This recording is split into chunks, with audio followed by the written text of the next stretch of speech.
So we're here, moved into the new shop. We've got it rather situated. The bay 2 here is where we receive all of our packages and enclosures and whatnot. UPS, FedEx drops off on this little conveyor here, then it gets checked in and then put into inventory or allocated to the job it needs to go to. And we run to the CNC here. CNC gets processed, ran, and then deburring usually happens over in this station. And once it gets done deburred, it gets put on one of our mobile carts. We go to the next station, which is the back panel assembly, and then we have our wire track and DIN rail station kind of right next to it. So we can cut everything because we print off of CE4 a cut list, so then it can come over here, everything gets cut to the proper length. Then we assemble DIN rail and Panduit and parts, and this is where all your labeling for the components go on. So we got 2 little stations here for that. From the assembly process, we go to our wiring. Primarily, this cell is used for the high voltage wiring. So you do the high voltage. You can do your torquing of your high voltage stuff here. With the tools, we have our torque sheets and paint marker sheets here.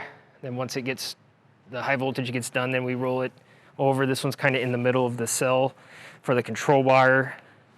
This cell we kind of pretty much right now is, if we have a project, we can wire it here, but it's kind of where we wire doors right now.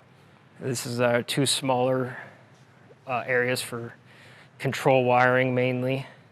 This is where all of our labels are printed out for whatever we need.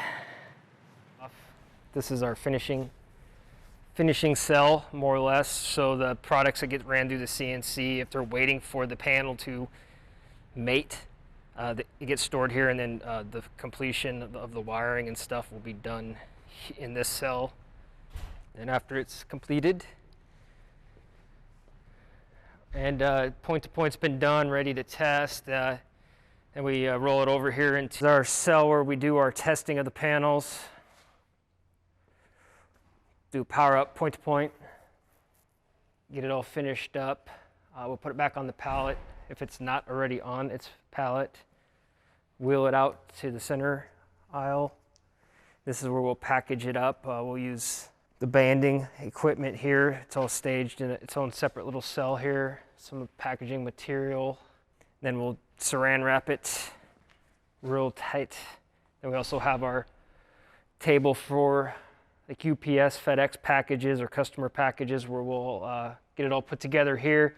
Once those packages are complete, ready to go, we put it on this conveyor with the UPS outbound shipments, so that the drivers know this is where they got to go when they come through the door to grab what they need, so they don't have to interrupt us. That's it. We designed a little small cell area for the kind of bulk batch smaller panels. With our prints, we're able to start with the wire measurements, and we're able to cut them to length with this table, wire label them, cut them, ferrule them, and pre-batch the wiring bundle for the panel. Then it gets set onto the job cart. Then you got a guy who would assemble the back panel. He usually has a picture of a panel. It's got all the screws, fasteners, rivets, sticky backs. So he's able to get that assembled. Then it goes on to here. You know, this one's ready for parts. Rolls it down here. Next guy, the wiring, whoever's wiring in this station will pick it up. He'll have his prints and documentation up here, and he's able to wire the unit, torque it down, and then once that's done, puts it back on the conveyor. Then it comes down here where it gets set into the enclosure, vacuumed out. Whatever finishing touches need to be done on the enclosure happen here. And then it gets put on a pallet and then gets pushed over to our testing area where it'll be point-to-pointed and tested and verified that all the torque marks are on it and all that good stuff.